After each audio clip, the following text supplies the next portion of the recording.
وہ وقت جب ایک نافرمان آسی کی حج کرتے ہوئے جان نکل گئی تو وہاں پر حضور اکرم صلی اللہ علیہ وسلم نے حاضر ہو کر اپنا ہاتھ اس کے سر پر رکھا۔ پھر کیا واقعہ پیش آیا، ایمان سے دل کو پرنور کر دینے والا واقعہ ہے۔ تو دوستو، آپ لوگوں سے ریکویسٹ ہے واقعے سے پہلے کہ اگر آپ لوگوں نے ابھی تک اردو نیوز ٹی وی کو سبسکرائب نہیں کیا ہے تو سبسکرائب کیجیے، پہلے کنسل آن کیجیے، اس سے کیا ہوگا کہ جو بھی نئی ویڈیو آئے گی تو اس کا نوٹیفیکیشن آپ کو مل جائے گا۔ تو ہم آگے بڑھتے ہیں کہ ایک دفعہ لوگوں نے ایک نوجوان کو طواف کعبہ کرتے ہوئے دیکھا جو درود پاک پڑھ رہا تھا۔ وجہ پوچھی گئی تو اس نے بتایا کہ میں ایک دفعہ اپنے باپ کے ساتھ حج کے ارادے سے روانہ ہوا، لیکن راہ سفر میں ان کا مزاج ناساز ہو گیا، حالت خراب ہوئی اور وہ انتقال کر گئے۔ انا للہ و انا الیہ راجعون۔ ان کا چہرہ سیاہ اور آنکھیں زرد ہو گئیں اور پیٹ پھول گیا۔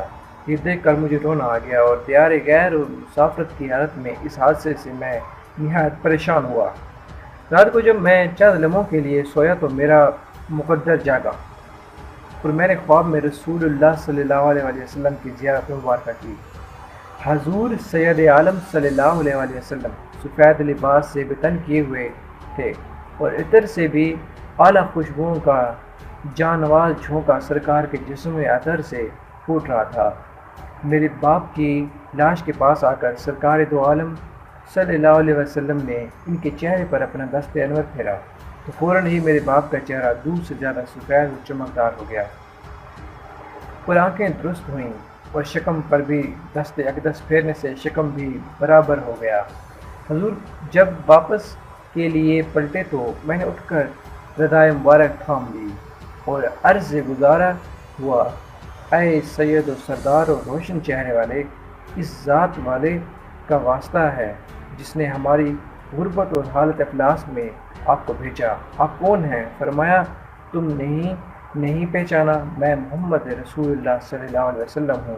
میرا باپ نافرمان عاصی تھا مگر مجھ پر باقاعدہ کثرت سے درود پاک پڑھتا تھا اور جب یہ مصیبت میں گرفتار ہوا تو مجھ سے مدد چاہی اور میں فریاد کو پہنچا۔ میں ہر اس شخص کا فریاد رس ہوں جو مجھ پر کثرت سے درود پاک بھیجتا ہے۔ تو دوستو، یہ تھے ایک حضرت پاک صلی اللہ علیہ وسلم کا واقعہ جو کہ میں نے آپ کے سامنے بیان کیا۔ مزید اس جیسی ویڈیوز کے لیے دیکھتے رہیے Urdu news T V. Thanks for watching. اللہ حافظ۔